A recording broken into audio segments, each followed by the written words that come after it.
Chapter 15, First Steps. According to reports from Elder Magnus, the continent is no longer holding its breath. It is beginning to choke. Damien Voss stared down at the map spread across his desk, his voice low and gravelly.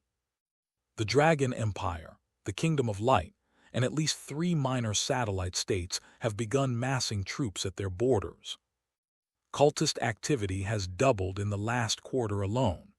Even the typically isolationist forces, the Beastmen tribes and the Elven conclaves, are mobilizing. He dropped his quill. The ink splattered slightly, a dark stain on the pristine parchment. They claim it is retaliation for human aggression, Thuron continued, not waiting for a response. But if we add the fact that the second prince has spent the last 12 years systematically targeting our Voss house. He looked up, his eyes burning with a cold, luminous intensity. A new era of chaos is dawning, and our family is standing directly in the eye of the storm. 12 years. For 12 years, the Voss family had played the role of the dormant beast. They had swallowed their pride, even knowing the second prince was the mastermind behind the ambush that had crippled Thuron all those years ago. It wasn't cowardice, it was calculation. With Thuron forced to seal one of his arms to suppress a curse involving demon gods, waging open war against royalty would have been suicide. We needed time, Thuron muttered almost to himself. To fight back effectively, preparations were required, and the most vital preparation is sending our son away from the blast zone, Elizabeth finished for him. She sat on the plush sofa nearby, a porcelain teacup poised delicately in her hand. She took a slow sip, her demeanor calm, but the air around her suddenly grew heavy. Indeed, 12 years have passed, she whispered. I hate the thought of my baby boy facing the world alone. CRNNCH. Fine cracks appeared on the surface of her teacup. But it seems we have run out of choices. A pitch-black mist began to seep from Elizabeth's skin. The shadows in the room elongated, twisting like living things. Her eyes, usually warm, began to glow with a terrifying, violet light. They forced my hand. They forced me to send my son away. Her voice dropped an octave, vibrating with lethal intent. Once we stabilize the situation, I am going to hang their heads from the highest spire of the capital. The mist expanded, frost creeping across the windows. And once I break through to the 7th order, she smiled, a beautiful, horrifying expression. I will launch a bloodline curse. I will scour every branch of their family trees. Royal or cultist, it makes no difference. They will pay for the anguish they caused this family. Her laughter rang out, manic and filled with a decade of suppressed rage. Thuron watched her, a wry smile twitching at his lips. He sighed. In 12 years, the enemy had almost made her a widow. They had targeted the Voss retainers. They had stripped the family of rights and resources, trying to isolate the former shadow of the empire. But there were still variables even their best spies couldn't solve. My dear, Elizabeth said, her mood snapping back to normal instantly. The mist vanished. The killing intent evaporated. She was once again the elegant noblewoman. Speaking of enemies, is there any news on the organization backing the second prince? None, Thuron admitted. And that power, the one that preserved your life, the one that makes you nearly immortal. Still researching, Thuron replied, leaning back. A pity. If you could master that origin energy, you wouldn't need to fear a gaggle of 8th order experts, let alone the prince. Elizabeth's eyes sparkled with genuine curiosity. Thuron chuckled, shaking his head. You change moods faster than the weather, Liz. He opened his mouth to explain his latest findings, but stopped. His gaze shifted to the heavy oak door of the study. His wife sensed it a split second later. Knock, knock, knock. Hey, old man, it's me, I'm coming in. The brash voice rang out from the hallway. Elizabeth's face lit up, her smile so bright it could outshine the sun. Thuron, however, felt a vain throb on his forehead. "This kid," Thuron growled, though the warmth in his eyes betrayed him. He had sensed Damien approaching the moment he entered the wing, with his maid Isabel struggling to keep up. Damien POV. Walking down the corridor, Damien adjusted his collar, ignoring the panting Isabel trailing behind him. He took a moment to absorb the grandeur of his home. Golden chandeliers dripped from the ceiling like frozen tears. World-famous oil paintings lined the walls, each worth a small kingdom's ransom. The floor was a mosaic of the finest marble, covered by a velvet runner that screamed royalty and power. Through the windows he saw the expansive grounds. Maids scurried like ants, gardeners tended to exotic flora, and in the distance, young mages sparred in the training yards, mana flaring as they pushed for their next breakthrough. It's hard to believe, Damien thought, his eyes narrowing. In the original novel, all of this burns. 6 years. That was the timeline. Under the premise of the original story, the House of Voss would be eradicated in 6 years. 6 years isn't a long time, but it's enough, he mused. The old man isn't critically injured like he was in the original plotline. I've already changed that variable. He might not be able to stop the flow of fate entirely, but he can certainly build a dam. He should be able to hold the line, Damien muttered under his breath. His excitement bubbled up. He didn't just want to leave to escape the war, he needed to leave to get stronger. I need to get to the Elven Forest. There are at least 2 destined encounters waiting there for the original protagonist, if I snatch them first. He clenched his fist. I can protect this family. I can rewrite the ending. But first he had to clear the final hurdle, the boss level. Father-son talk time. He stopped in front of the heavy wooden door marked study. He took a deep breath, composing his features into a mask of youthful arrogance. Knock, knock, knock. Hey, old man, it's me. I'm coming in. He pushed the door open without waiting for permission. With a spring in his step, Damien walked into the room. This meeting was the key. This was the moment the tutorial ended and his real life began. Hey, old man, it's me. I'm coming in. Damien kicked the door open, a grin plastered on his face. However, the atmosphere inside the study froze him in his tracks. Straight ahead sat Thuron, his brow furrowed in a deep frown. To his right sat Elizabeth, sipping her tea, though the corners of her lips were twitching in a suppressed smile. Mom, Dad, lovely weather we're having, Damien laughed dryly, sensing the air pressure in the room dropping rapidly. You both look surprisingly healthy. Thuron didn't blink. Oh, why the sudden dad? I thought I was just an old man. Thuron's lips curled into a smile. To an outsider, it might have looked welcoming. To Damien, who had lived 2 lives, that smile screamed imminent danger. He's going to do it. Shadow bind. Thuron didn't even lift a finger. Instantly, the shadows in the room surged like living sludge. 2 tendrils shot from the floor, and 2 erupted from the ceiling. Before Damien could twitch a muscle, his wrists and ankles were clamped, hoisting him into the air in an X shape. Damn it, Dad! What kind of father ambushes his son the second he walks through the door? Damien yelled, struggling against the cold, iron-like grip of the darkness. He turned his head frantically. Mom, a little help. Elizabeth blew gently on her tea, her eyes sparkling with amusement.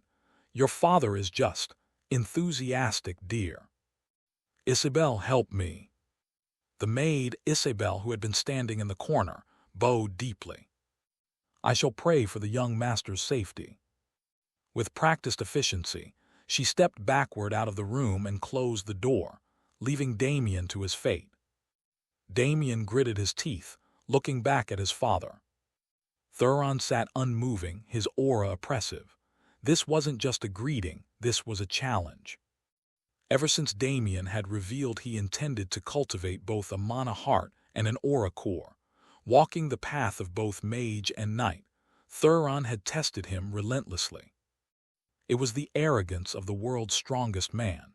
Show me that your divided focus isn't a waste of talent. Show me that you can afford to have such an arrogant goal. Fine, Damien spat, his eyes narrowing. If you want to play rough, old man, don't blame me for breaking your furniture. Thuron raised an eyebrow, his gaze calm. He knew exactly why Damien was here. The elven forest was probably this kid's way of saying he wanted to go outside. However, although Tu planned to send Damien away, he was a little unwilling. He felt Damien was too weak to protect himself, and of course Damien knew this, for another reason why he came today was none other than to prove himself. You want to see if I can survive the outside world? Fine, watch this. Damien closed his eyes. Third order, aura strengthening. Third order spell, shadow razors. Boom! The air in the room grew heavy. From his lower dantian, the golden aura core spun violently. Torrential heat flooded his veins, inflating his muscles and hardening his skin to the density of steel. Simultaneously, the mana heart in his chest thrummed. 4 pitch-black tendrils erupted from Damien's back, mimicking his father's element but with a twist. At the tip of each tendril, the shadows condensed into serrated, rotating buzzsaws. "Ha-ha-ha, father," Damien roared, his voice vibrating with power. "Back then, when you tried to force a teacher on me, I refused. When you said I could only walk one road to the peak, I refused." The shadow binds groaned under the tension, as Damien pulled his limbs inward. "You were confused then, but trust me, as the son of the world's strongest, I won't be mediocre." Damien locked eyes with Thuron. A surge of complex emotion swelled in his chest. In this second life, he had goals that went beyond simple strength. He had a family to protect. He had a disastrous fate to rewrite. The path of dual cultivation was lonely. It was slow. It was ridiculed. But he needed the physical defense of a knight to survive close combat, and the destructive versatility of a mage to handle armies. "Mom, Dad, watch closely. This isn't a whim." Crack, crack. The floorboards where Thuron's shadows were anchored began to splinter. "Open for me." Damien didn't just pull, he sawed. His 4 shadow razors slashed frantically at the bindings holding his wrists, while his aura-infused muscles exerted thousands of pounds of force. Elizabeth put her teacup down. It was empty, but she didn't notice. Her eyes were rimmed with red. She saw the sweat pouring down her son's face, the trembling of his bones. She knew how much pain he was enduring to prove his path was valid. Snap! The sound was like a gunshot. H-H-H. With a final explosive exertion, the binds shattered. Boom! Debris from the ceiling and floor exploded outward. Dust filled the room. Damien landed in a crouch, his chest heaving, sweat dripping from his chin. His clothes were tattered, and his mana reserves were dangerously low, but he was free. "Ha, ha," Damien straightened up, wiping the dust from his face. He flashed a tired, cocky grin. "So, how was that? Did I pass, old man?" Thuron remained silent for a long moment. The oppressive atmosphere lingered, thick and suffocating. Then the frown vanished. HMPH. Thuron's lips curved into a genuine, albeit slight, smile. Barely. The shadow chair behind Damien materialized out of thin air. "Sit." Thuron's expression turned solemn instantly. "Since you broke free, I will overlook the disrespect of calling me old man for today." Damien collapsed into the shadow chair, his limbs aching. "So the elven forest," Thuron mused, tapping his finger on the desk. "I know you won't tell me the real reason you're going there. You always have your secrets." Thuron leaned forward, the pressure in the room returning, sharper than before. He looked his son dead in the eye, his voice devoid of warmth. "But before you go, realize one thing." Thuron raised a finger. "You are still too weak." Thuron stared at his son, his teacup pausing halfway to his lips. The silence in the training hall was heavy, broken only by the faint dissipating hum of mana. He was a venerable 8th Order mage. The shadow bind he had just cast, while suppressed to the First Order in complexity, was fueled by mana of a density and quality that defied logic. It shouldn't have been something a mere 3rd Order could shake off. Even the average 4th Order mage would have been left immobilized, trussed up like a pig for slaughter. Yet standing before him, his 12-year-old son, a dual 3rd Order cultivator, was dusting off his clothes, completely unbound. He actually broke it. Pride swelled in Thuron's chest, but he ruthlessly crushed it down. He couldn't show it, not now. History was littered with the corpses of geniuses who drowned in their own arrogance before their beards grew in. Like my father used to say, a genius without sufficient strength is just a high-quality corpse in the making. Thuron set his cup down with a sharp clack, the sound echoing in the hall. He composed his face into a mask of solemnity. "Damien, my son, do not let this small victory cloud your judgment. First things first." Thuron's eyes narrowed. "You are still too weak." He raised a hand, stopping Damien before the boy could even open his mouth. "Don't rush to refute me. Listen." Thuron flicked his wrist. The shadows in the corner of the room surged to life, twisting and coalescing into detailed silhouettes under his control. In the world of Elias, a 3rd Order mage is considered an elite among commoners, but that standard applies only to the human race. A shadow morphed into a slender, elegant figure holding a bow. Take the elves you are so eager to visit. Individually, their affinity for mana puts us to shame. Among humans, a dual 3rd Order at 12 is a once-in-a-century miracle. But for elves, who are born kissed by nature and life magic, reaching the 5th Order is merely the standard for adulthood. The shadow shifted again, expanding into a massive winged beast. The dragons in the west. Rumor has it that mere survival to adulthood grants them the power to rival minor gods. The shadow shrank, becoming stout and holding a hammer. The dwarves in the north. Our spies report their mechanical colossi can now barely match an 8th Order mage. Terrifying. Perhaps not individually, but if they achieve mass production. Thuron's voice dropped an octave, leaking a trace of killing intent. He felt satisfied. He was peeling back the curtain of the world, revealing the horrors that lurked outside to crush the boy's ego. However, he had no idea that the boy standing respectfully before him was internally rolling his eyes. "Sigh, father, do you think I, a transmigrator, don't know how crazy this damn world is?"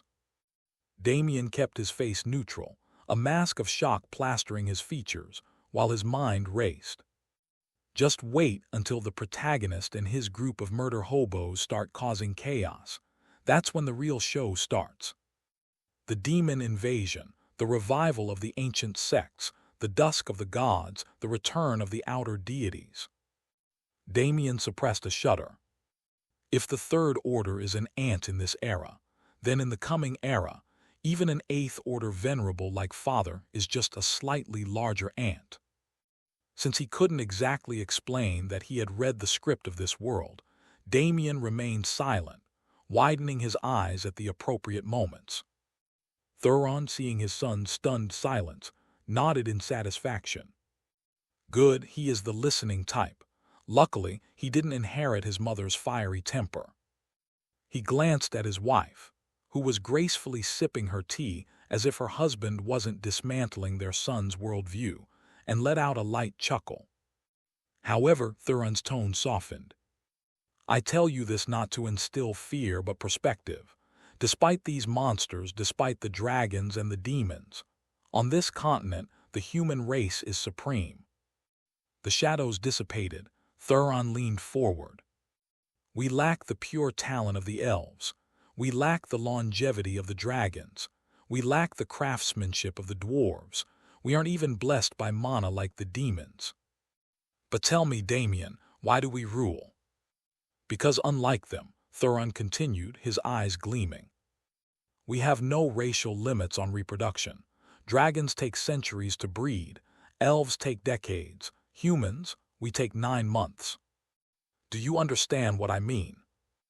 Damien's eyes lit up. This wasn't acting. As a genius and a man of modern logic, the realization clicked. I understand, Damien said, his voice steady. Elves and dragons favor quality, resulting in clans of maybe a few thousand. Precisely. But humans, Damien looked at his hands. We have millions, tens of millions. Even if the probability of a human reaching the 7th or 8th order is 1 in a million, with our population base, we can brute force the statistics.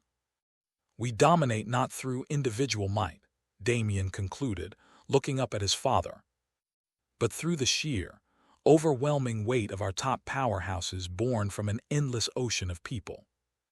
Thuron smiled, a genuine proud smile. Correct. Damien sat back, his mind whirling. In his past life, he had always wondered how humanity, generic, squishy humanity, held onto the continent. Numbers.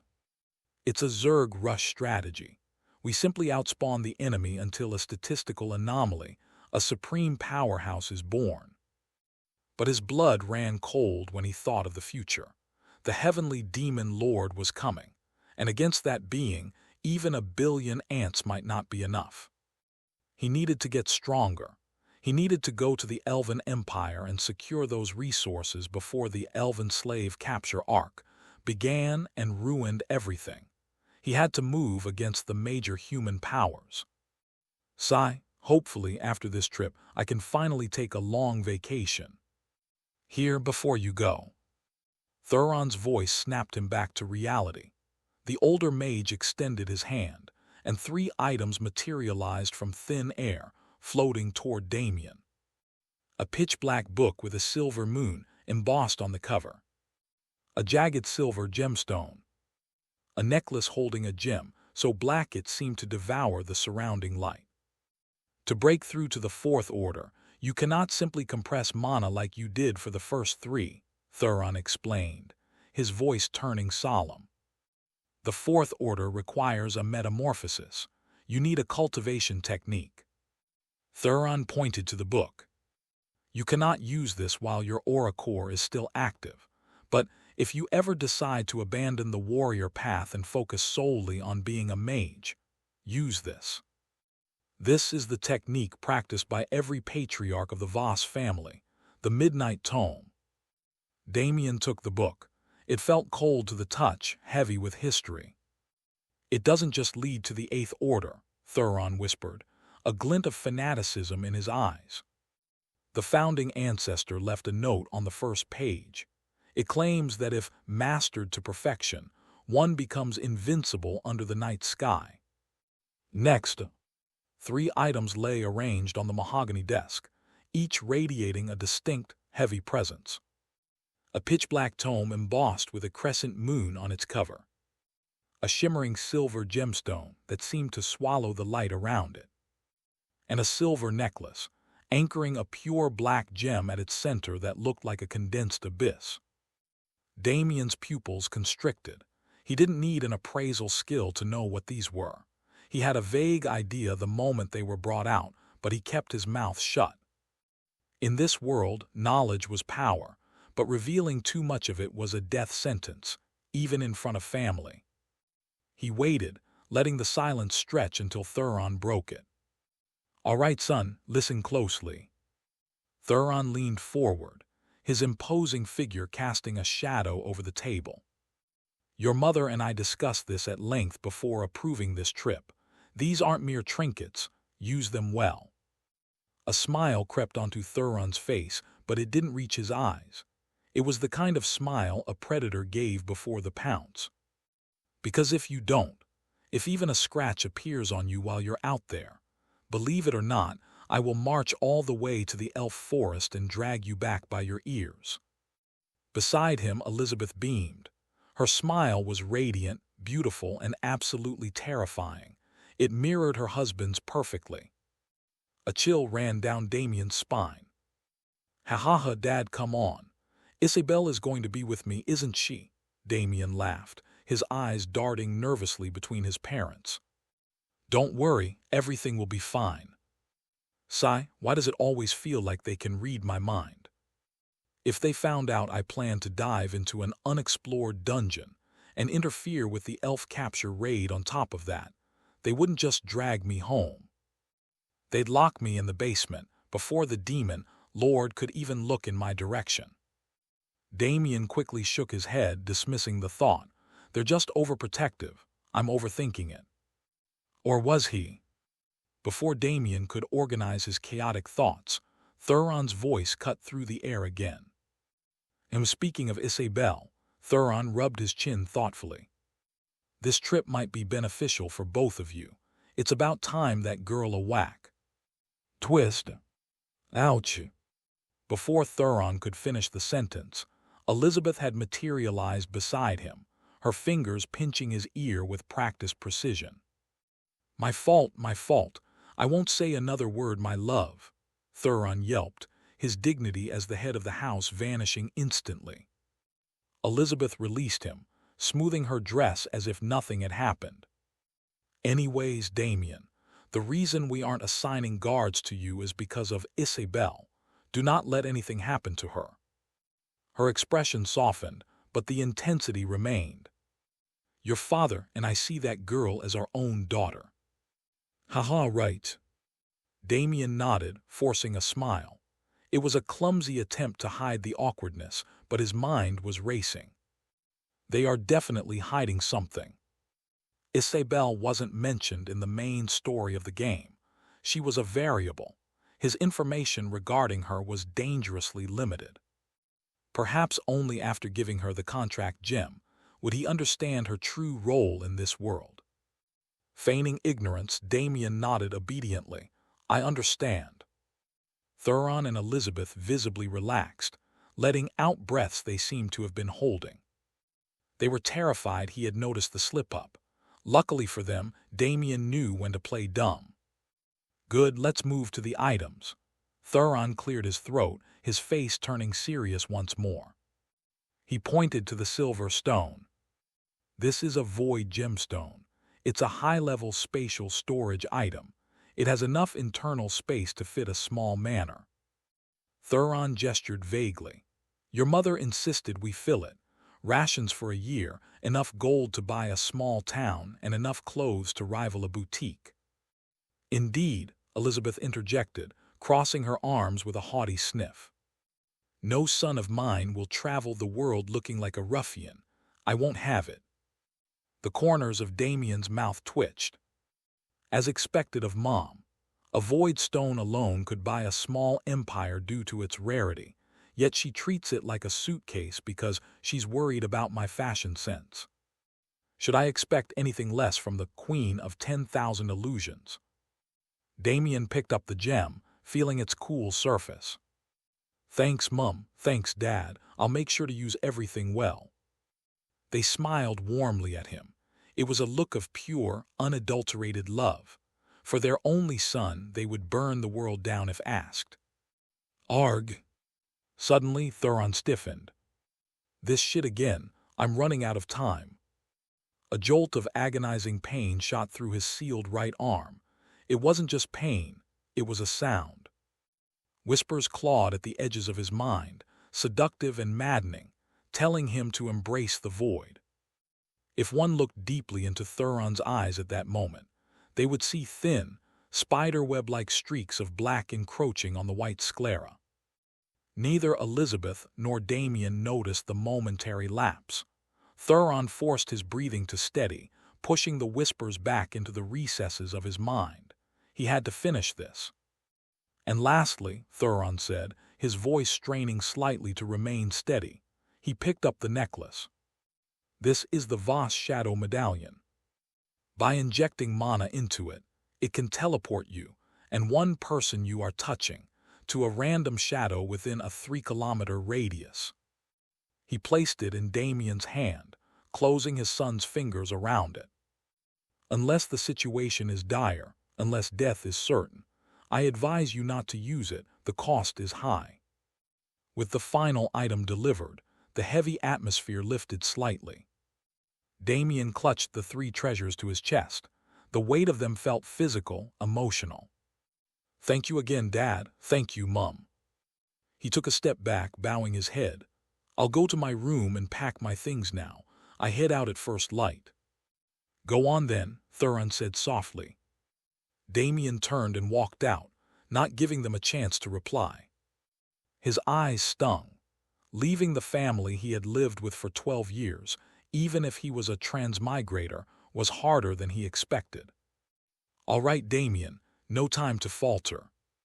He clenched his fists as he walked down the hallway. "I have to do this, for a better future for everyone." Yeah. Back in the study, the door clicked shut. The warmth in the room evaporated instantly. "It seems the kids are hiding a lot of secrets from us," Elizabeth murmured, her eyes fixed on the door Damien had just exited. "Who can blame him?" she added, her voice dropping an octave, turning icy. "When his father is hiding things from his own wife."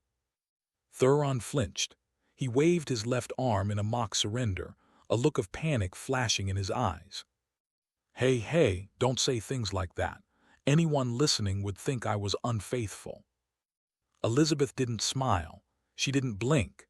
She turned slowly to face him, her aura flaring up enough to rattle the window panes. "Spill it, Thuron Voss." She took a step forward. "Unless you want me to tear this mansion down brick by brick, tell me, how bad is your arm, and is there any hope left?" Her voice cracked at the end, a mix of fury and desperate worry. She wasn't blind. She had seen the tremors. She had felt the coldness radiating from him. Thuron looked at his wife, then at his trembling right hand. The black streaks in his eyes pulsed. He let out a long, weary sigh that sounded like it carried the weight of a mountain.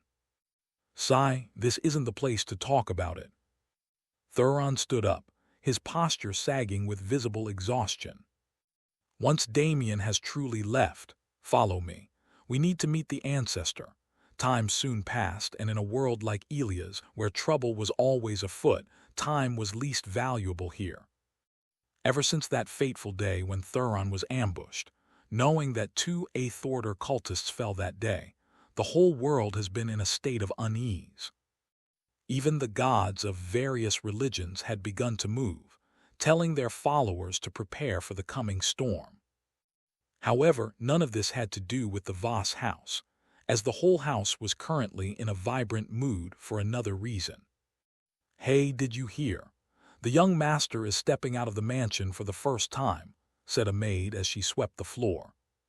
"Indeed, I heard he's going with that useless maid Isabel, who can't even practice basic magic," replied another. "Shh, don't you know how the master and madam treat Isabel? If they hear you talk about her like that, you'll lose your job.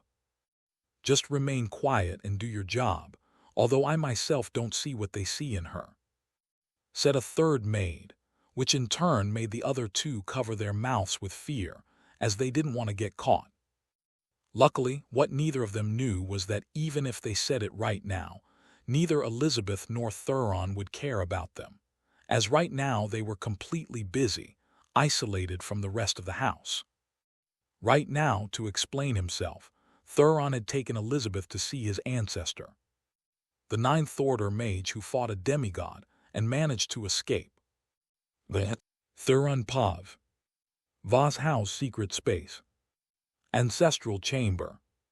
"Hey Elizabeth, this should be your first time here, but don't worry, the ancestor is a pretty nice guy," said Thuron. Holding Elizabeth's hand, Thuron wore a wry smile as although he said this, his words were not very convincing. Coming into the ancestral chamber, not only were they greeted by pitch-black darkness, but the surrounding mana made their breath feel heavy. Even Thuron, who was half a step ninth order, felt like he was carrying a mountain on his shoulder. In such a situation, he could only imagine how his wife felt. Fortunately, she had always been a strong woman, so hearing Thuron say this, she just rolled her eyes. Pretty nice guy. If that's how you think nice guys act, I'll probably die of kindness if I spend more time here. Sneering slightly, with her veins bulging on her head from the pressure, Elizabeth replied somewhat sarcastically, while still holding Thuron's hand. After all, regardless of any pressure she felt, she needed to make sure nothing was wrong with her husband's hand. Thinking of the void demon god who had caused this trouble, she unknowingly grit her teeth, her hand clenching Thuron's tighter.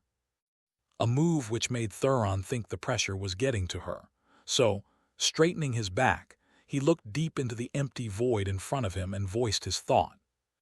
Ancestor, it's Thuron, the current patriarch of the Voss house. I have come to inform you that the plan will soon start, and Magnus is about to return.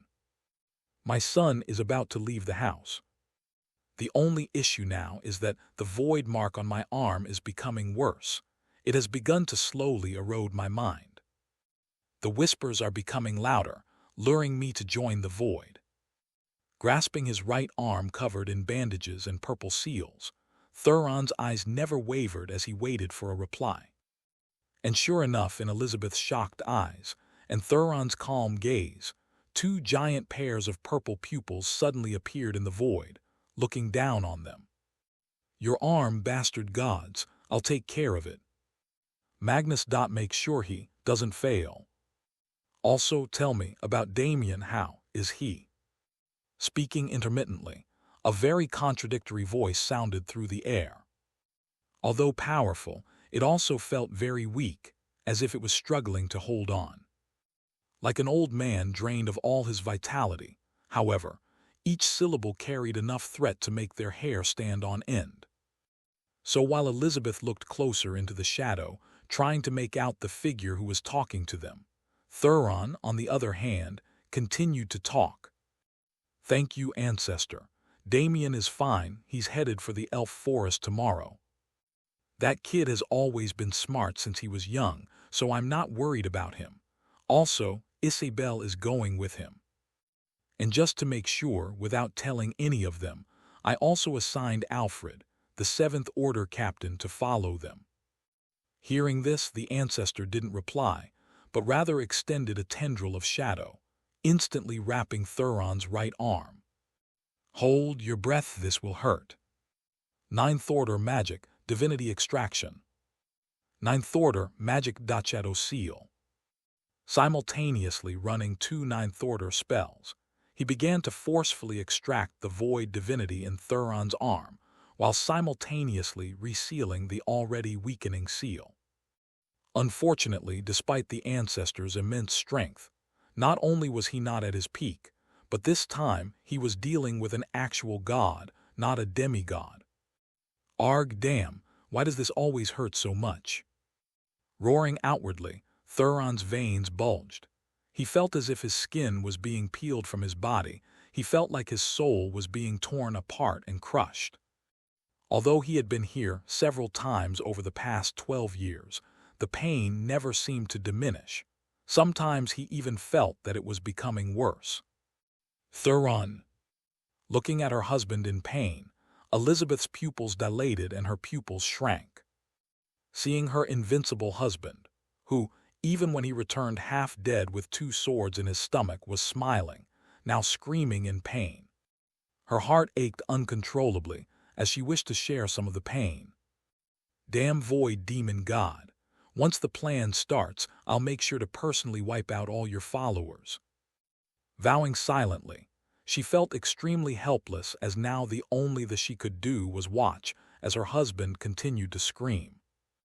And so, unknown to the outside world, the flames of battle that had since been extinguished in the heart of the Empress of Deceit had been silently lit. And this time, they were destined to engulf the whole world the next morning. A black carriage with the Voss crest rolled into the massive iron gates of the castle. At its helm were two pure black horses with silky smooth fur and beady red eyes, both of which were calmly controlled by a masked coachman. Adding to the crisp morning air and rising sun, the carriage cast a long shadow, highlighting its elegance to anyone who saw it from afar. And Damien, witnessing such a scene, was completely surprised. "Ha ha ha, Mum, Dad, you both are amazing, this carriage looks awesome." A new day had come, and walking toward the carriage with a pep in his step, Damien's face flushed with excitement. Despite the obvious danger, a deep part of his heart had always yearned to explore this world which he only saw through the pages of a book. Now, after staying locked up for 12 years, how could he not be excited? Looking at the luxurious carriage, he ignored everyone and ran to a nearby horse, brushing his face against its silky smooth fur. Unfortunately, before he could even begin to play with them, a familiar nagging voice came into his ears. "Young master, wait, don't run away. Also stand back, you can't get your clothes dirty." Running behind him, Isabelle in her maid costume struggled to keep pace with her energetic young master. Luckily for her, she didn't need to carry any luggage as both their clothes and valuables were currently stored in the void crystal. "Young master, please calm down. If the master and madam see you like this, they won't be happy." Struggling to stop Damien from climbing the horse, Isabelle felt like she was trying to pull a mountain. Damn, how is the young master so strong at 12 years old? Cursing in her mind, Isabelle felt that the trip going forward was definitely going to be a long one. Fortunately for her, just as both of them were having fun, a sly laugh came from behind them. "Haha, Isabelle, it's fine. When I was a kid, I used to love horse riding a lot. Damien probably got it from me. And even if he gets hurt or dirty, isn't that normal for boys his age? Back when I was 12, I used to go into the forest to practice shadow magic every day. I remember how dirty my clothes were when I came back," laughed Thuron. Walking toward them with a big smile, Thuron and Elizabeth laughed as the scene before them. They both had smiles in their eyes as they watched their only son struggle to climb a horse with curiosity. "Isabelle dear, it's fine, don't worry too much. And you, Damien, stop making Isabelle worry so much about you. Even though you may feel like she's nagging, she obviously cares for you a lot," said Elizabeth, hinting that Damien apologize. "Damn it, I got carried away. It seems this body of mine still has some childlike attributes." Muttering to himself, Damien told himself that his behavior just now was because of his childlike body, not that he had always secretly wanted to ride a horse, even back then on the Blue Star. Now feeling his mother's intense gaze, he steadily came down before scratching the back of his head with a somewhat awkward smile on his face. Sorry, Isabelle, I was just a bit overexcited, considering this is my first time outside and all." Laughing nervously, Damien realized he had indeed been carried away due to his excitement. Fortunately, Isabelle was not really angry. In fact, seeing her young master apologize to her, she suddenly felt her head get hot. If possible, steam could have started coming out of both her ears, as she could barely process what was happening. What? It's fine, young master. You don't need to apologize to me, I'm just a maid," he said. However, for this her statement, no one said anything as they all just smiled. In the Voss family, no one treated her like a maid. Rather, she was already family. In fact, Thuron had once wanted to give her the Voss surname. Unfortunately, the elders didn't agree. "Ha ha, all right. Since everything is settled before you go, I have some final things to tell you." Laughing loudly at the scene, Thuron gave Damien a thumbs up with his left hand before continuing to speak.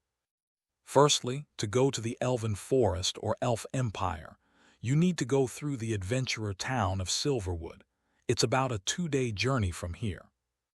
Taking out a map from his pocket, Thuron handed it over to Damien. "Once you get there, register in the Adventurers Guild.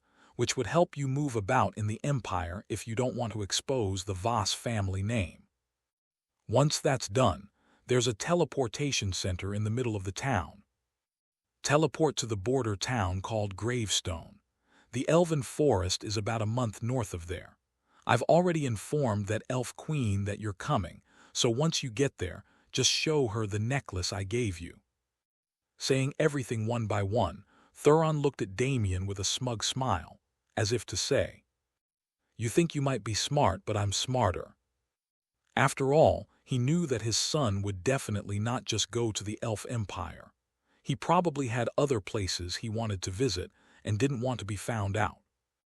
So he purposely mentions the Adventurers Guild to let him know that I know what you want to do, and I'll tell you how to do it. And Damien, seeing his father smiling like this, knew he had been found out. Sigh, are other transmigrators also born with parents as smart as these?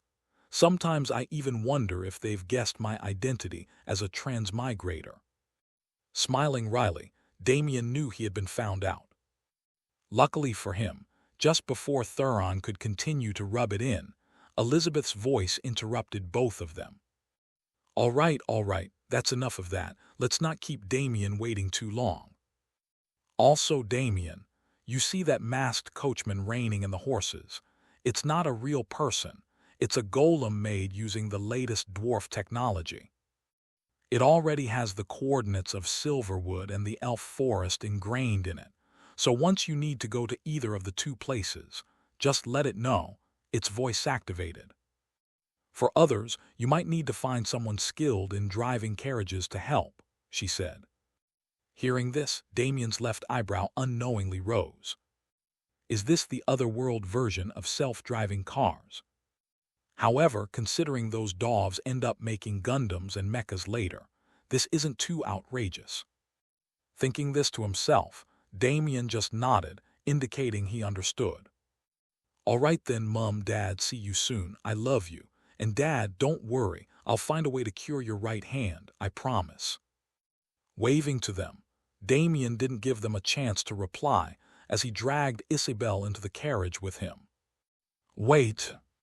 Goodbye, Master. Goodbye, Madam. I'll be sure to take care of the young master. Yelling out a quick goodbye, Isabel, who was pulled into the carriage, also gave her final farewell. Soon the carriage began to move, and watching them both set forth, Thuron and Elizabeth looked at each other and sighed. That kid, huh? It seemed he also noticed my arm was getting worse. Clutching his right arm, Thuron laughed as he wore a smile on his face. However, Elizabeth also smiled but didn't reply. Rather, she just gently punched him on his shoulder. All right, let's go. Now that Damien is gone, we can also begin to act. It's time to let this empire know that the shadow can also devour the light, said Elizabeth.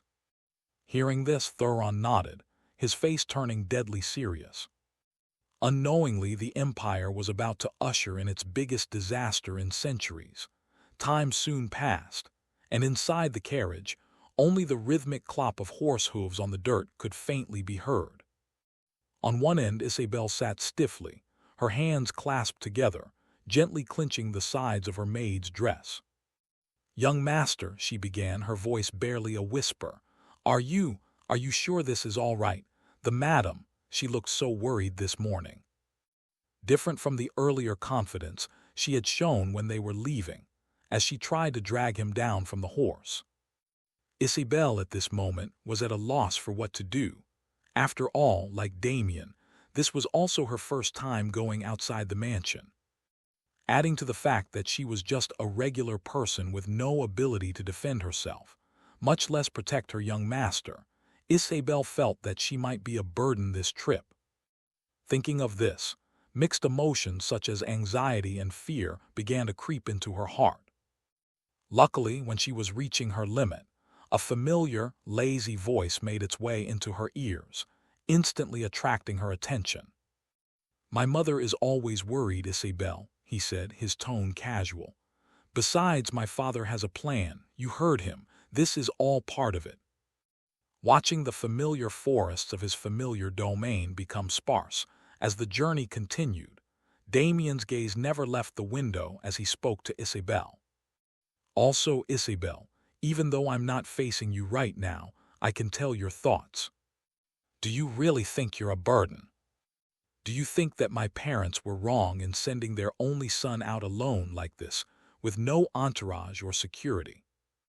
Turning to face this maid of his who had been by his side ever since he was born, Damien's eyes were sharp, with the wind blowing his long silver hair back, and the sun reflecting his sky-blue pupils.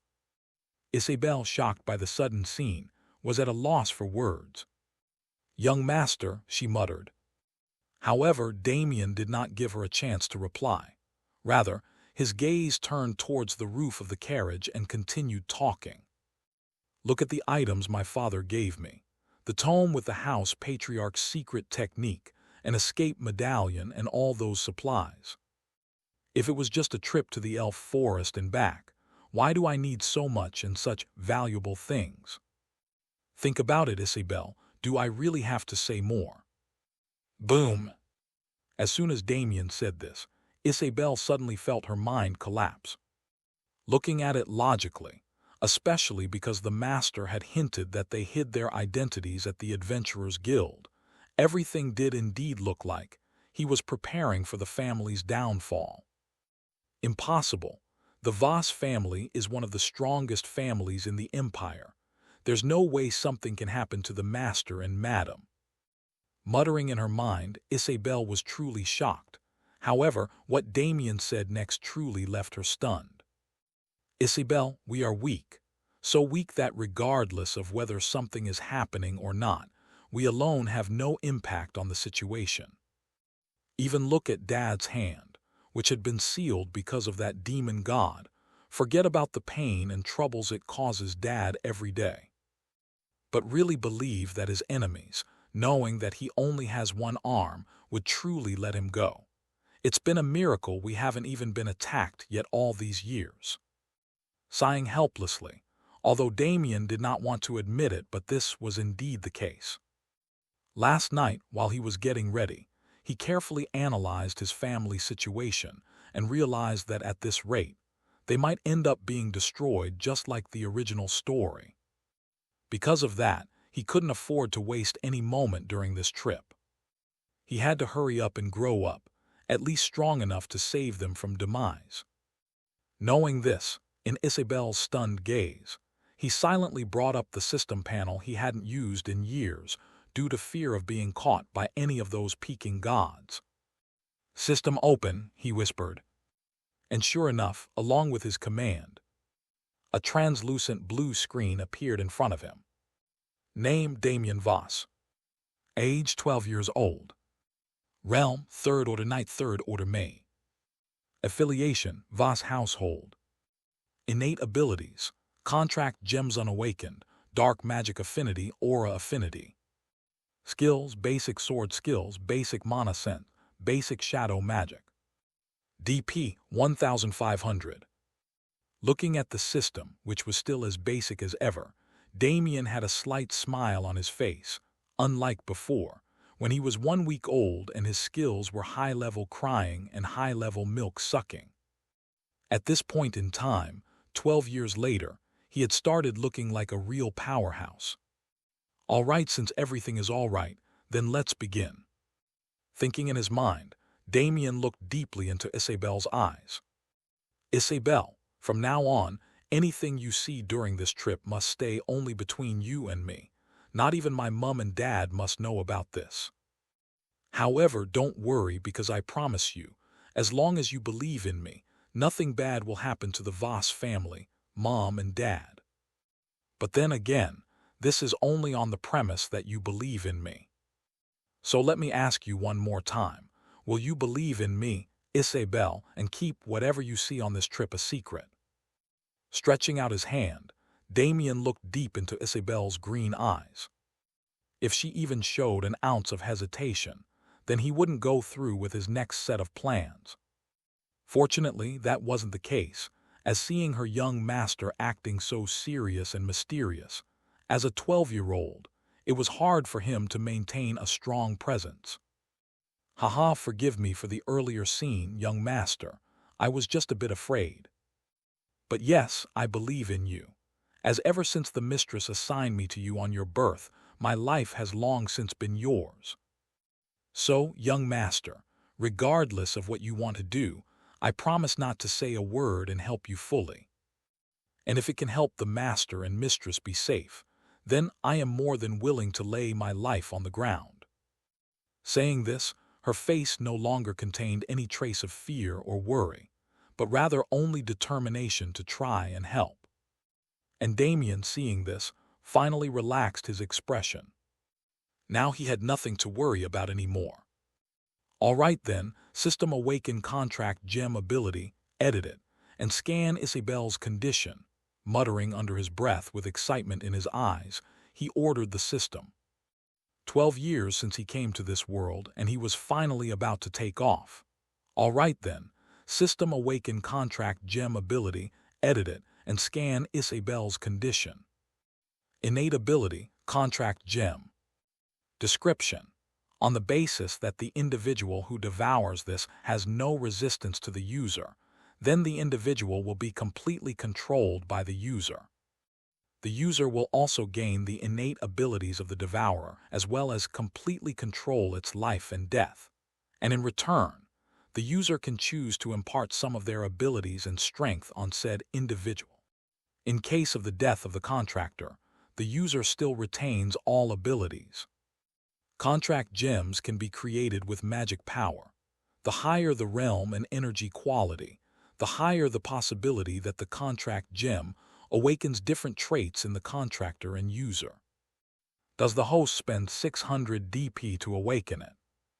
Does the host spend 50 DP to scan character Isabel? Does the host spend 100 DP to edit contract gem ability? Reading the system, Damien, who had been excited for this moment, suddenly felt a pang of pain in his chest.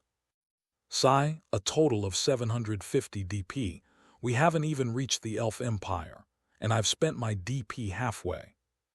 I guess finding ways to make more DP has to be put on the agenda during this trip. Talking to himself, Damien sighed as he saw the measly 1,500 DP in his account. In this era, still far from the main plot, every point of DP spent was valuable, as he didn't have a way to stably replenish it yet. For a story that hadn't started, how could he change the plot? Had the incident with his father not happened, he probably wouldn't have had anything. However, even at that, after a rather deep sigh and firm eyes, Damien's decision remained final. Regardless of whether I can or cannot earn any more, at least this 750 is something I have to spend. Thinking of the dangers of the future, Damien instantly made his choice. Yes, spend 750 DP. And the system receiving the command immediately began to act. Command received. Beginning to awaken and edit contract gem ability. Bang! Along with this prompt, with a loud bang, Damien instantly felt like his soul seemed to implode. Arg! What the hell is this? Why didn't anyone tell me it would be this painful? Thud! Falling from his seat, Damien instantly knelt, his body withering in agony. Clawing at his silver hair, his blue eyes had streaks of red as the blood in his body seemed to heat up. A situation that shocked Isabel to her core. Young master, what happened? Are you all right? Please answer. Answer me, young master. Screaming in shock, the whole carriage suddenly turned chaotic as Isabel couldn't understand what was happening. In her desperation, she kept trying to call out to Damien. Unfortunately, he just kept writhing and shouting in agony. And Isabel, afraid to touch him and make his condition worse, could only helplessly watch, calling out to him constantly. Damn, why am I so weak? Why can't I do anything to help? Why? Muttering under her breath, Isabel, who a few minutes ago gained some confidence in herself thanks to talking to Damien, instantly lost it. Once again, she felt her uselessness and began to doubt the meaning of her existence. Could someone like her even help her young master? Would she always have to stand and watch while he went through great pain? Talking to herself, Isabel felt completely helpless. Fortunately, just as cracks had begun to appear in her heart, a familiar voice made its way into her ears.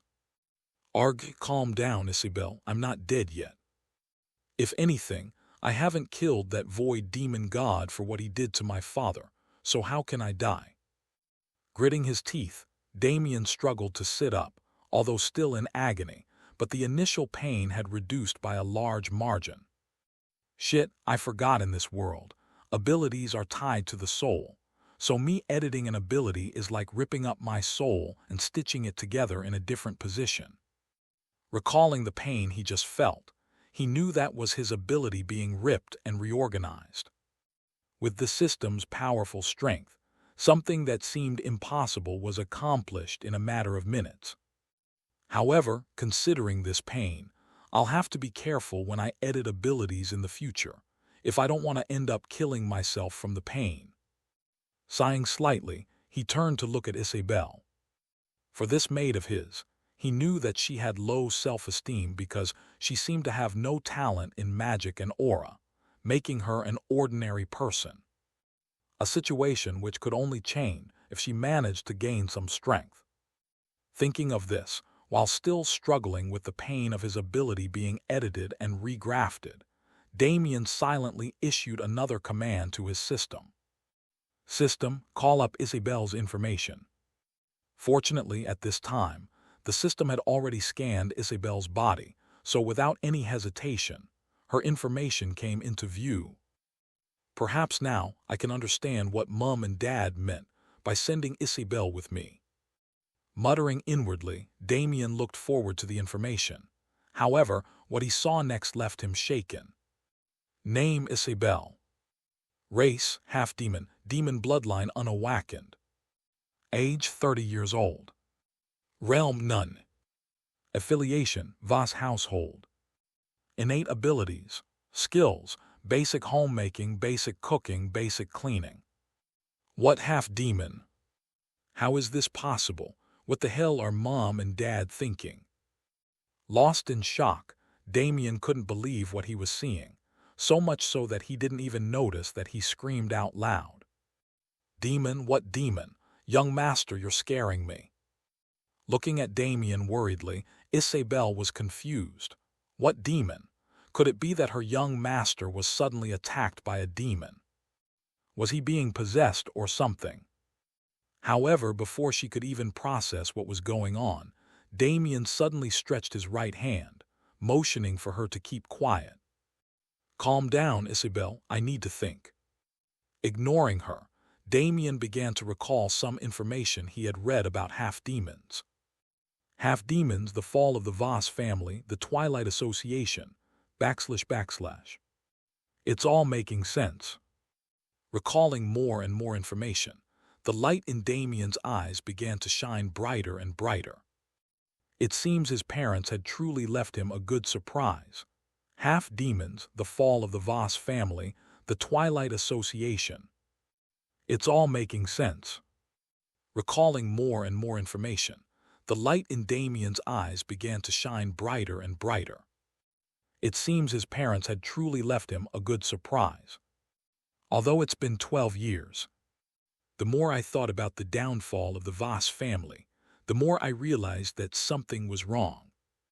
In the original story, sure, the second prince was a major cause, but then again, it also stated that the whole empire launched a coalition against the Voss family, wiping them all out. If half-demons were involved, then launching a coalition would not be out of the question. Muttering inwardly, Damien's eyes flashed, a hint of understanding running through his blue pupils. In this world of Elias, over the course of the years, major wars have occurred one after the other, each a defining moment in history, symbolizing the birth of a new era. And among them, one of the major ones was the God and Demon War thousands of years ago. Name Isabel. Race, half-demon, demon bloodline unawakened.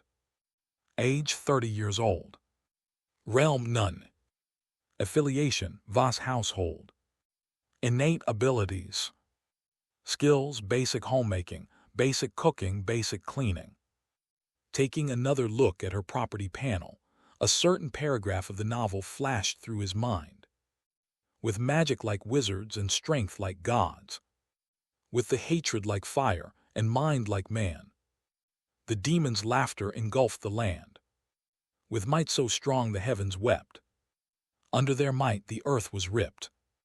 Whispering, Damien recalled the description of disasters caused by demons, both in the past and in the future. Demons were always a major cause of the world's destruction. And after the last war, a bunch of demons unable to return to the abyss remained on Earth and mated with natural life, thus giving birth to half-demons. Beings which look the same as their non-demon half, however, after awakening, exhibit various forms of demonization.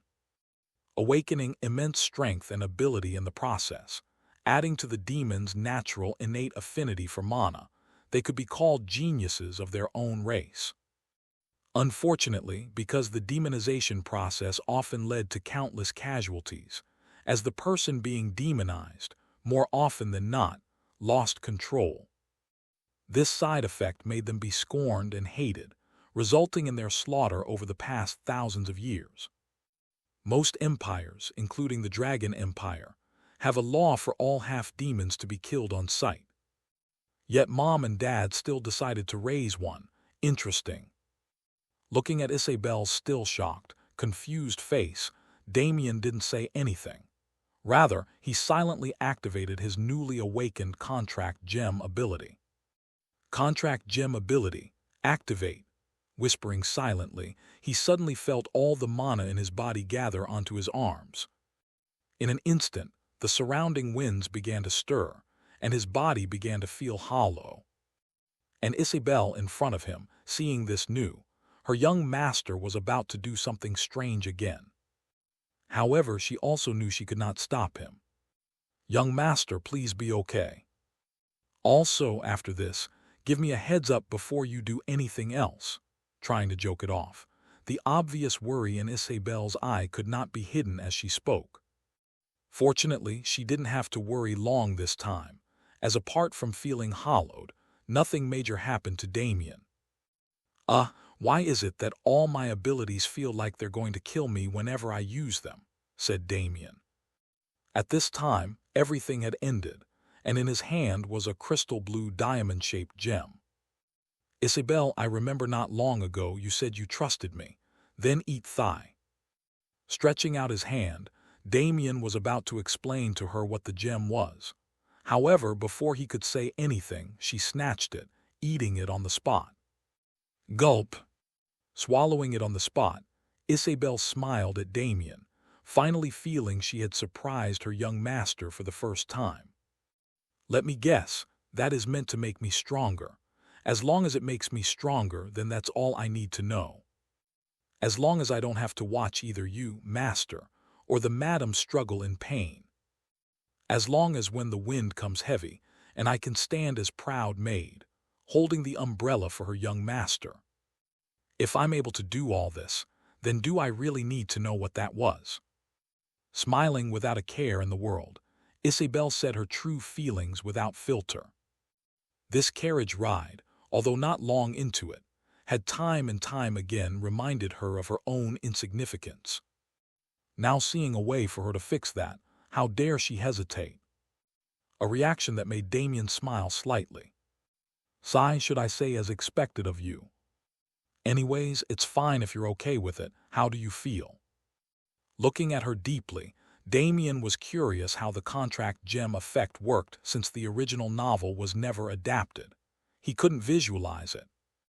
Luckily, judging from the fact that she was still able to talk, it didn't seem painful. How does it feel? Just as Isabel was about to explain, a huge change suddenly occurred. Hot, young master, I feel hot. With a face flushed red, Isabel suddenly began to feel her temperature rise. The surrounding air became heavy, and she started feeling like something was about to burst through her head. Isabel, are you okay? Damn, why am I feeling hot too? Feeling the rise in his own temperature, Damien, who was about to check on her, suddenly felt his own temperature rise similar to Isabel. In an instant, the surrounding temperature began to rise continuously. Scorched marks began to appear all over the carriage interior, and the surrounding pressure made cracks appear on it. In an instant, they both fell on their knees, feeling something growing within them. Not only that, but they both felt a sort of connection being established between them, a connection that transcended life and death, a connection that transcended life and death. Grunting on the ground, wreathed in fire and pain, from inside out, both of them began to metamorphose. Isabel, kneeling in pain, screamed in agony as her eyes began to bleed, slowly turning blood red. "Arg!" she yelled, her body exuding an aura much stronger than the current Damien. "Young master, it hurts.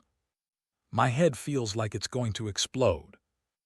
As she clamped her head in agony, much to her surprise, accompanied by the pain, two sharp objects began to grow from her forehead. "Arg! Something is coming out." With this shout, her mind suddenly went blank. Boom! With her inner mind exploding, she instantly passed out from the pain, her body continuing to change, regardless of whether she was awake. As she lay unconscious, two black horns grew from her head.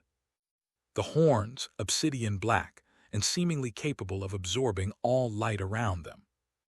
They coiled like spires representing a pillar to heaven, majestic and eerie at the same time, making them gaze worthy regardless of the situation. Her eyes, red like blood and shining like a ruby, as if to highlight the fact that she was no longer human. On the edges of her eyelid, a strange black mark appeared, which ran down the middle of her cheek. And Damien, under his newly established connection with Isabel, could clearly see and feel all her changes without actually looking at her. Because of this, he intuitively understood why he too was also burning. So that's it. It turns out that Isabel is awakening her ability, and as the person who gave her the contract gem, her ability is being copied and grafted onto me. Thus feeling his soul burning, Damien understood what ability she had awakened. Should I say, as expected of a half-demon, in this world where awakening an ability is rare, she was able to awaken too. Fire and gravity, two top-tier abilities no matter where they're placed. Especially gravity, which I don't think I ever heard of gravity magic in the original novel. Muttering to himself, because he was not a half-demon, Damien did not experience any outward changes. However, if one could examine his soul, they would find, in its center laid a wheel which was divided into three parts. White representing his contract gem ability, taking up about 50% of the wheel, and green and red portions, each taking about 25%, representing gravity and fire respectively. Feeling this newfound strength, a smile couldn't help but appear on his face. Taking a look at Isabel, who was currently passed out on the ground, Damien silently wished her luck. "Sleep well, Isabel, because when you wake up, I'm about to train you like never before." Happy with his new abilities and newfound strong partner, he then folded his arms, trying to get some sleep. Just now, even if he didn't pass out, he had already endured so much today. His 12-year-old body was nearing its limits. So with that, he gently sat on his chair and closed his eyes. 2 days later. Time soon passed, and in the blink of an eye, 2 days had passed since Damien started his journey. And 2 days had passed since Isabel had awakened. However, within those 2 days, a lot had happened since then. Right now, they were already approaching the town of Silverwood, and with only a few hours left on the road, Damien had been trying non-stop to teach Isabel to control her abilities. "Isabel, try again, we're almost there. Focus on the mana in your body. Try imagining it being sucked inward to your heart, and putting a lock on top of it. Once you can do this, you should be able to enter the Silverwood without any issues. Playing with a ball of fire in one hand and floating a pebble in the other, Damien silently practiced his new abilities while he guided Isabel in front of him. However, looking at her frowning as she meditated, Damien wondered if it was that he sucked at teaching, or she was just untalented in this aspect. Well, it might also be that I'm being too hasty. In the original novel, this method was created by a half-demon 10 years later to hide their demon characteristics.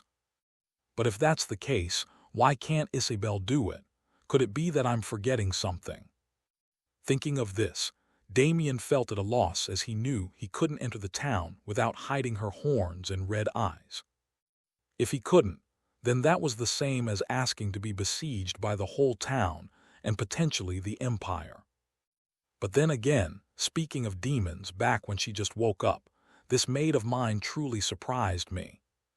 Not only was she not scared or surprised like I thought she would be, but after hearing it, I could swear I saw some joy in her eyes. Being a half-blood of the legendary demon race, Isabel, knowing this would undoubtedly improve her strength and solve her lack of talent issue, must have been extremely happy. However, if she doesn't learn how to conceal her strength, then her joy would inevitably be short-lived. Sighing inwardly, Damien continued to watch Isabel as she practiced. "Young master, I think it's working. I think I can feel my mana flowing inwardly." Lost in thought, Isabel, with a happy tone, suddenly spoke up, interrupting him. However, before he could even take a minute to understand what was going on, a frown suddenly appeared on his face. With his mana sense, he suddenly felt 20 malice-filled presences rapidly approaching the carriage. Not only that, but before he could analyze more, the carriage itself was stopped. Bang, bang. "Hey, who is in this carriage? Get down and hand all of your money." Banging on the door side of the carriage, a raspy voice came into his ears. "Bandits," Damien thought, looking at the cross-legged Isabel, and the bandits outside, an idea suddenly came into his mind. Hopefully this works, hopefully this works. Feeling the mana levels of the people outside, Damien could feel that among the 20, there was 1/3 order, around 5 second order, and the remaining first orders and regular people. A number, while not too big, but for any regular person or adventurer, encountering it would almost certainly mean your doom. However, Damien wasn't scared.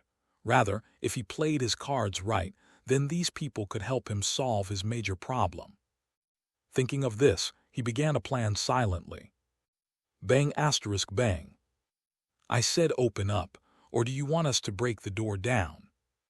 Boys, stand back. If these bastards don't open up, I'm going to blow this stupid carriage away." With another raspy shout, the bandit leader, feeling ignored, was gradually reaching the limit of his patience.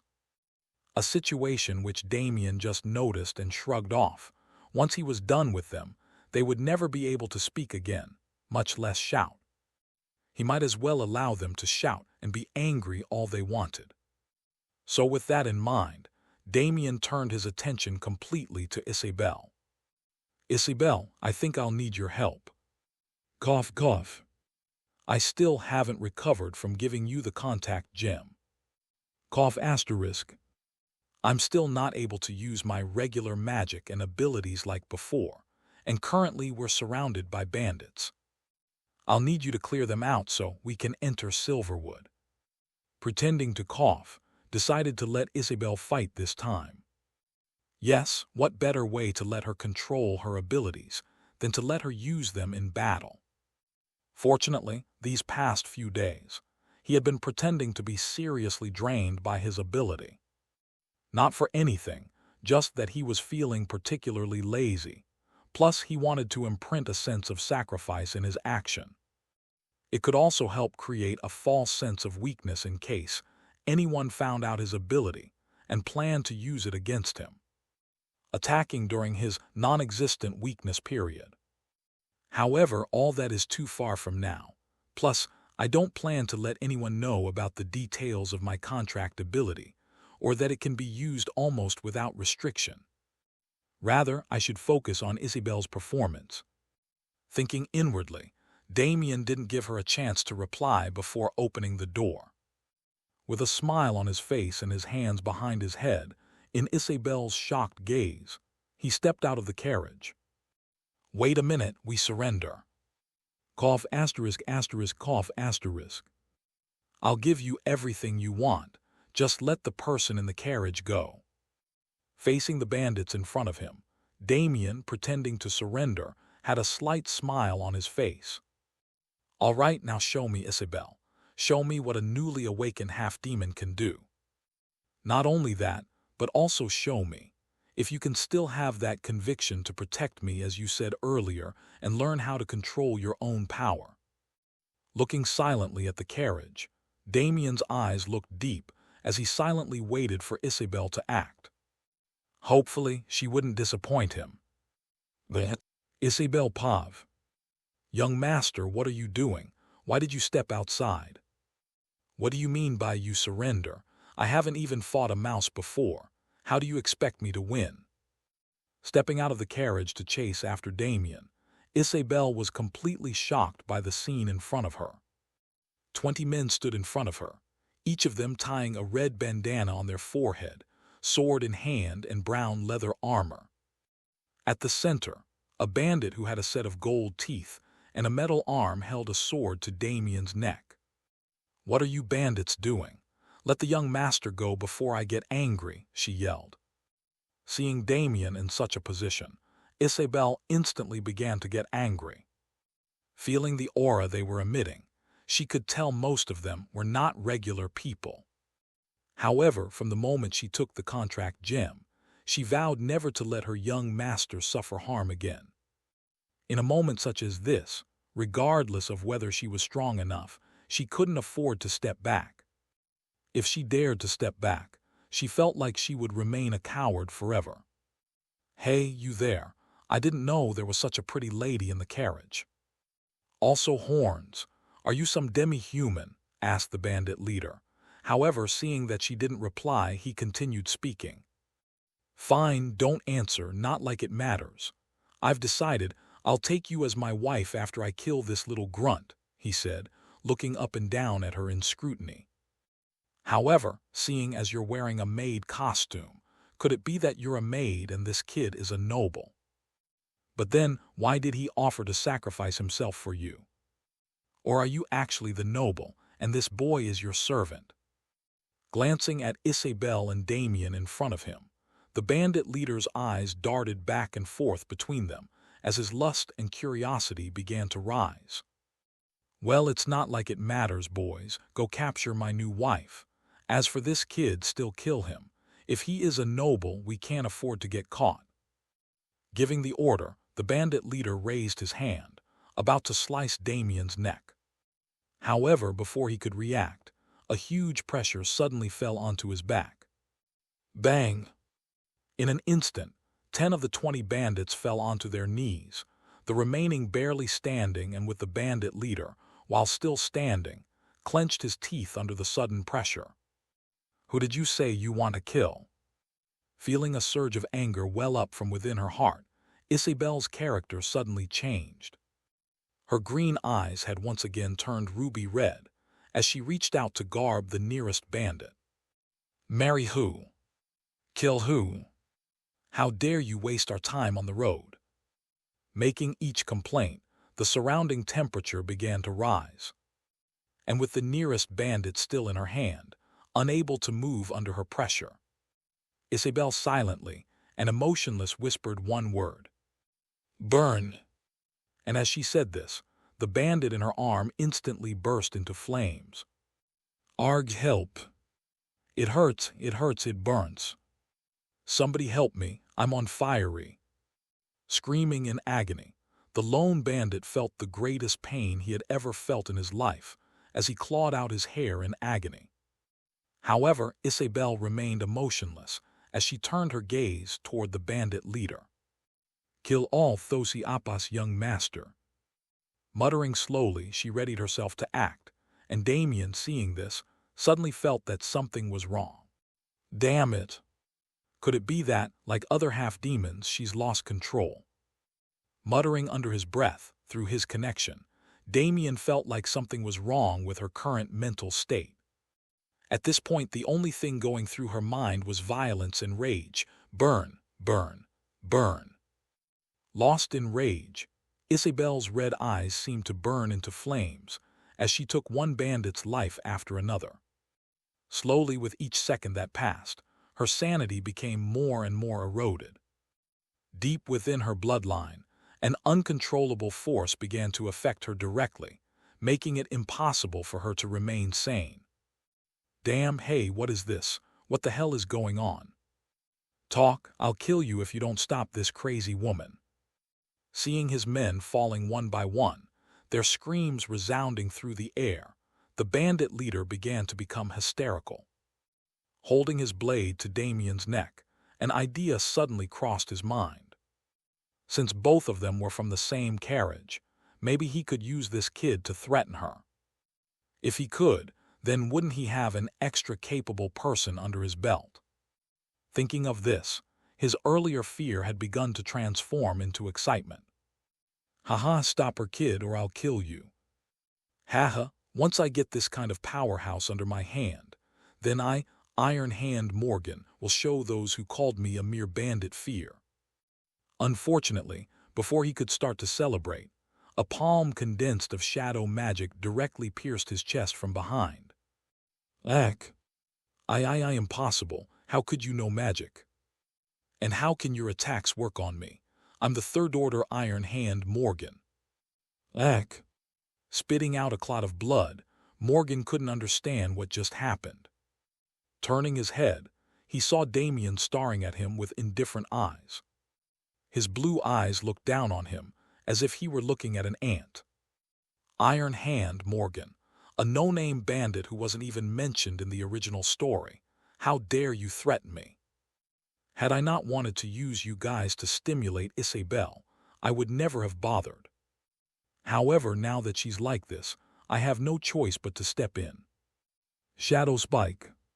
Transforming the shadow palm in Morgan's body into a ball with thousands of spikes, Damien directly destroyed his body from the inside out, scattering multiple organs and blood in the process. It tastes like iron, said Damien as he spat out some of the blood that had entered his mouth. My first kill, huh? But why don't I feel anything?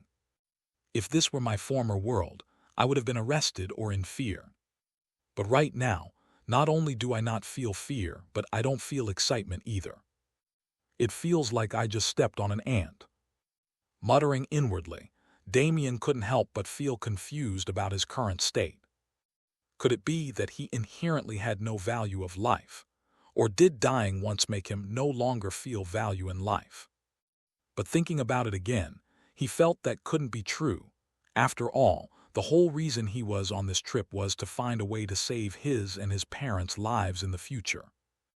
However, since that was the case, then why did he feel like this? Thinking about it, Damien was lost in thought. Unfortunately, Isabel in front of him did not give him much time to think. Kill all Thosi Appas, young master. Muttering the same words that she had said before losing control, Isabel slowly approached him, after killing the last target. However, seeing her approaching, Damien wasn't happy, but rather felt the strong killing intent she emitted. A killing intent so strong that his expression instantly hardened. Damn it, I'll think about it later. Right now I have to deal with Isabel. Just what is in her bloodline that's covering my contract gem ability, no matter how much I try to control or talk to her. It feels like I'm throwing a pebble into the sea, unable to generate any waves.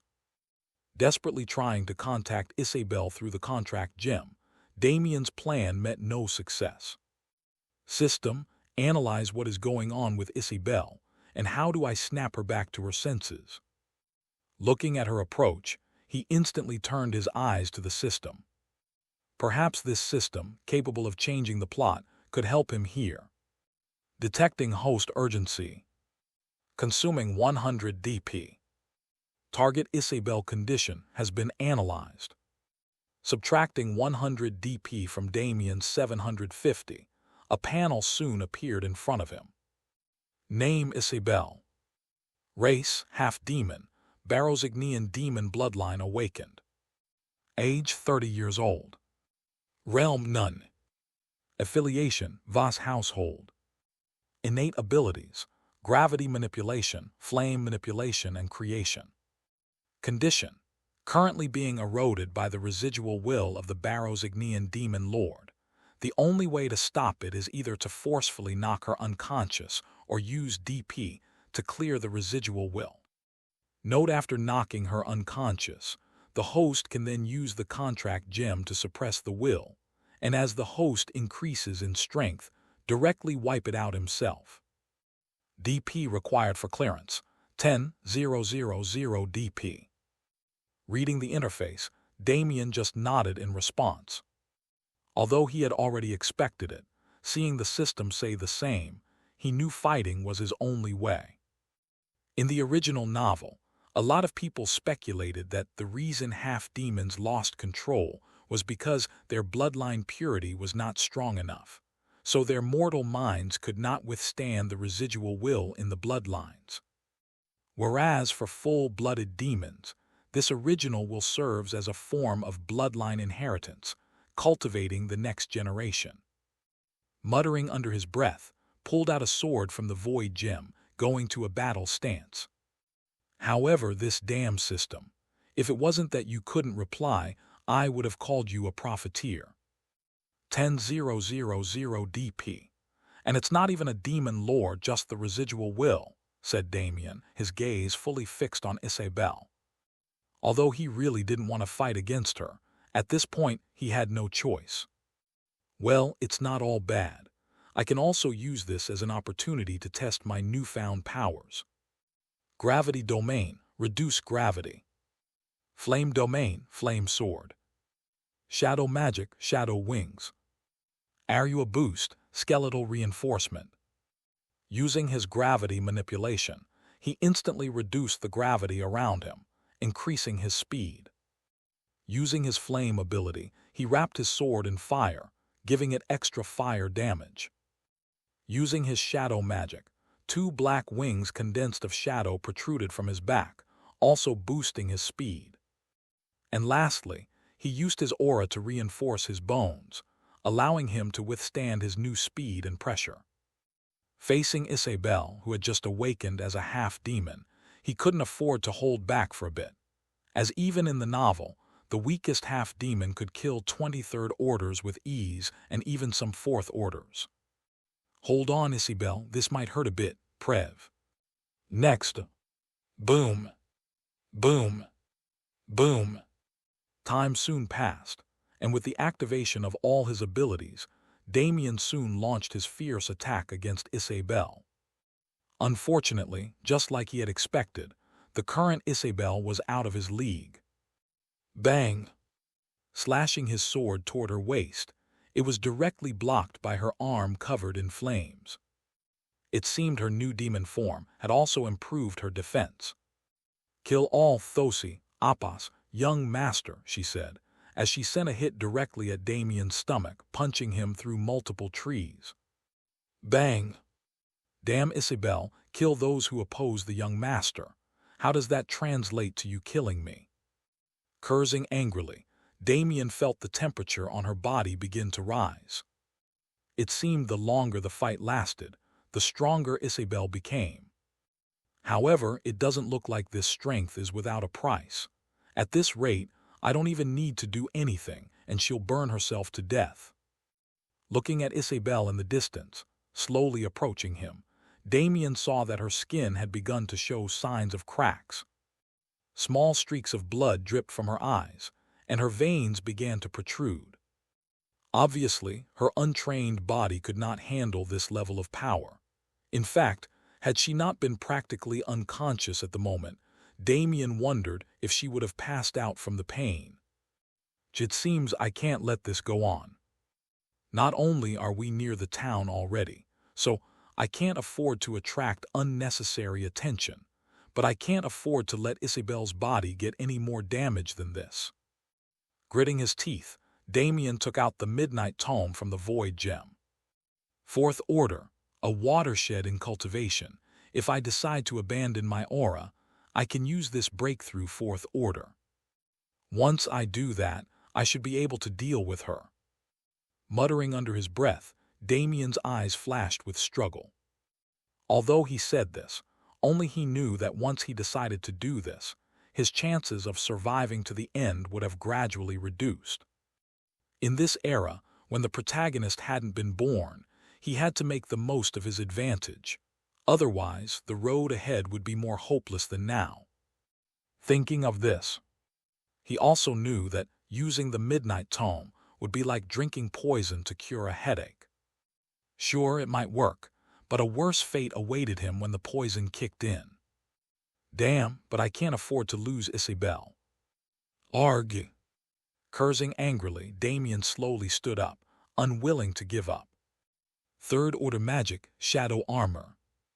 Pouring out almost all his mana, Damien completely covered his body in a black, shadowy armor. This was a peak third order technique, one that turned 90% of his mana into a complete shadow armor set, improving his strength, speed, and durability. And in his hand, his flame sword and gravity field still active. Isabel, snap out of it. Remember who you are, remember who I am. Urging the power and connection of the contract gem between both of them, Damien yelled, his eyes slowly reddening under his shadow armor. Bang! Soon both of them clashed again, only this time neither of them stepped back. With his sword striking down, and Isabel using her two flame-covered arms to block, they both remained in a stalemate for a while. Kill all Thosi, Appas, young master, still repeating the same words with her emotionless red eyes bleeding more and more. Damien, hearing this, began to get angry. Isabel, didn't you promise to protect me? Didn't you promise to get strong to pay back my mum? Didn't you promise to protect the Voss family? Yelling angrily, Damien's aura and mana, which had begun to deplete slowly, began to rise. The surrounding wind howled, and the sky turned dark. Isabel, how dare you break your promise? Isabel, snap out of it. Boom! Shouting to the sky, his gravity ability pushed Isabel to her knees, cracking the ground in the process. Isabel, how dare you lose consciousness? Aren't you the one who said you'd follow me to get revenge on the void demon god? How can you lose to a mere remnant demon lord? As he spoke, Isabel, who had been emotionless, slowly began to show emotion. Her red eyes slowly began to show a familiar shade of green.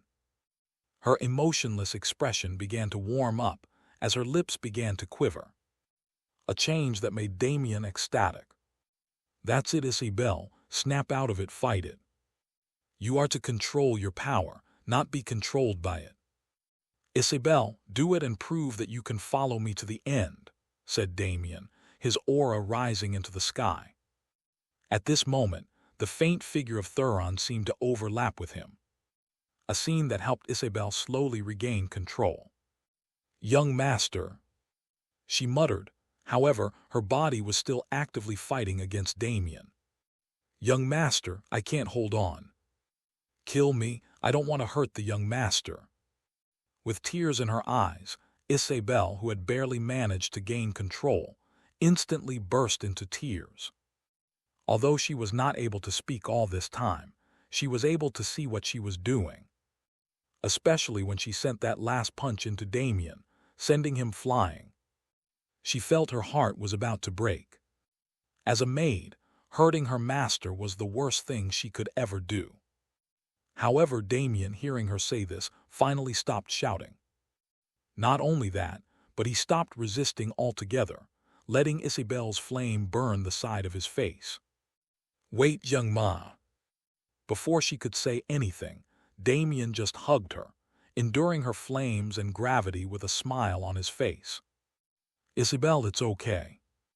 I know you didn't mean to hurt me, and I know you wish you didn't. However, do you really think I could kill you even if you did?" He paused, dispersing the helm of his shadow armor. "Ever since I was born, only you have been by my side 24/7. More than Mum, more than Dad. Even though you were also a kid then, you also took care of me." As he spoke, Isabel's back began to sizzle, tears from Damien's face falling from time to time. "When I wanted to sneak out of my crib to play, you played with me and didn't tell Mum anything. When I accidentally broke a vase, you lied and said it was you. Even back when Father came injured, although I was a baby, I remember you crying for days, saying how would I cope growing up without a dad if anything happened to Father." The more he spoke, the faster tears began to fall. Even Isabel, who still had her arms raised, slowly began to let them drop, her flames slowly being extinguished. "Isabel, you are my family. How dare you ask me to kill my family?" Yelling angrily, Damien dragged her face in front of him. And Isabel, seeing her young master like this, suddenly burst into a bright smile. "Haha, young master, you're already 12. Aren't you a bit too old to cry?" However, Damien, hearing this, just smiled. When is one ever too old to cry for the one they love? As he said this, his body seemed to be losing all his strength. With mana and aura emptied, Damien fainted on the spot, landing in Isabel's hands. "My dear young master, I'm sorry, and thank you for considering me as family. I promise to master this power and use it to protect you." Touching her head, Isabel noticed that at some point in time, her horns had disappeared. My head is splitting." The world was a blur of throbbing pain and soft fabric. Damien groaned, fighting against the heavy fog of unconsciousness. He forced his eyelids open, greeted by the rhythmic creaking of wood and the faint scent of lavender. The carriage. His memories crashed back in a wave of vertigo. The shadow armor, the searing heat, Isabel losing control. The last thing he recalled was the terrifying, beautiful sight of a demoness weeping while cradling him, her tears sizzling against his burns. Damien shot up, his hands flying to his face. Smooth skin, no blisters, no pain. "I'm healed," he muttered, patting his cheeks. "Wait, Isabel, where is she?" "Young master, you're finally awake." Before he could process his surroundings, a soft weight collided with him, pinning him back against the carriage cushions. Thank you for believing in me," a trembling voice sobbed into his chest. "I'm so sorry, I couldn't control it, I hurt you, and yet, you still called me family, you didn't run away." Isabel hovered over him, her eyes red and puffy, her face a mess of relief and lingering fear. It seemed she had been watching his sleeping face for hours, waiting for the slightest movement. "Thank goodness," she sniffled, wiping her eyes. "The medicine madam gave me worked. No scars, not even a mark." Suddenly her weeping stopped. Her expression shifted from tearful relief to intense scrutiny. She leaned in closer, her nose inches from his. "But why are you staring blankly? Did the demonic energy fry your brain? Is there permanent damage?" "I'm fine, Issa." Head check, arm check, torso check. With a teary laugh, Isabel's mood swung violently as she began patting him down with frantic energy. Her hands roamed over his shoulders, down his ribs and towards his waist. "Wait, Isabel." Her hand slipped lower. "Whoa," Damien's face flushed crimson as he slapped her hand away. "Stop it, that area is fine, I'm fully intact." "I can see that now." "Good," she giggled, wiping a stray tear from the corner of her eye. "But instead of playing around, young master, why don't you look at me properly?" Damien blinked, his embarrassment fading as he truly looked at her. "Your eyes, and the horns, they're gone." She looked completely human. The terrifying, oppressive aura from earlier had vanished, replaced by the familiar, gentle maid he knew. "Did you manage to control it?"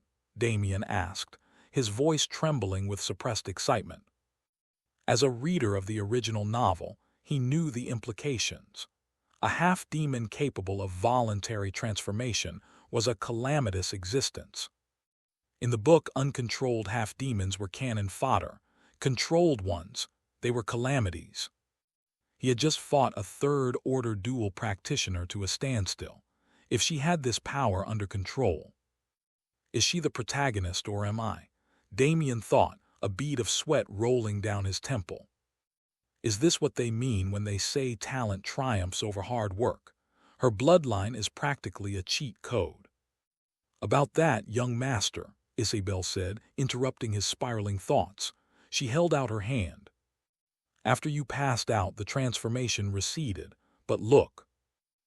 Whoosh. A pair of obsidian horns materialized on her forehead, and a small, controlled fireball danced on her palm.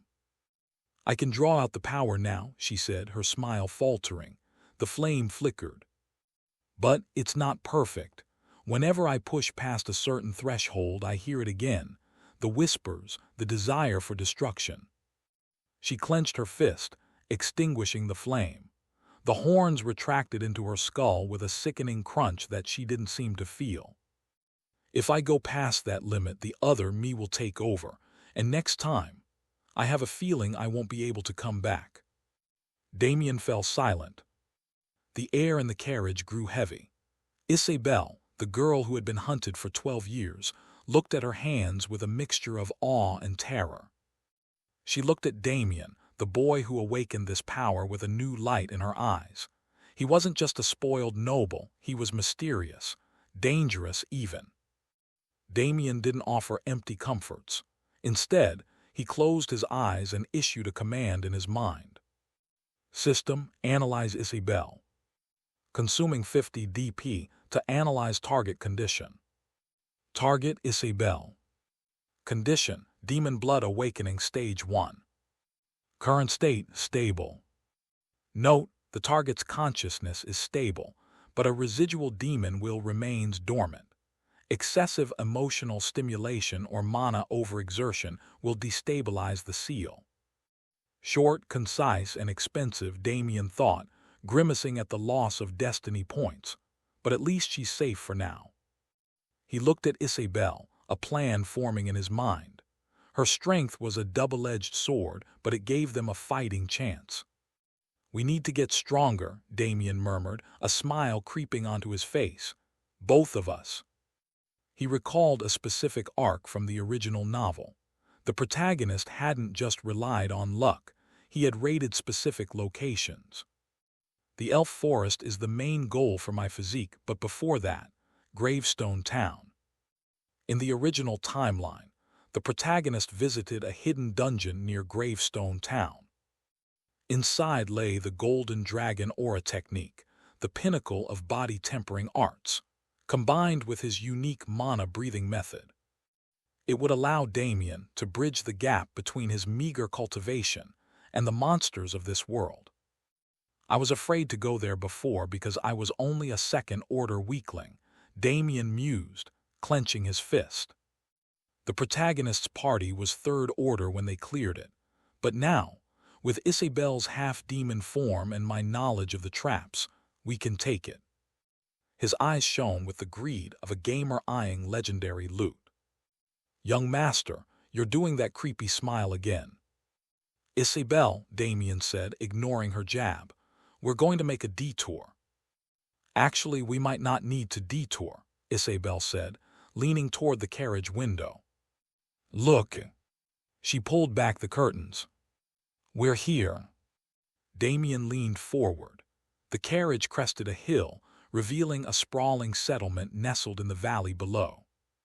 It was majestic yet rugged, surrounded by high stone walls scarred by claw marks in time. A long line of merchant carriages and armored adventurers snaked toward the gates. The air was thick with the scent of spices, iron, and beast manure. Knights in battered armor inspected entry passes, while mercenaries laughed loudly, their weapons gleaming in the sunlight. Location detected, Gravestone Town.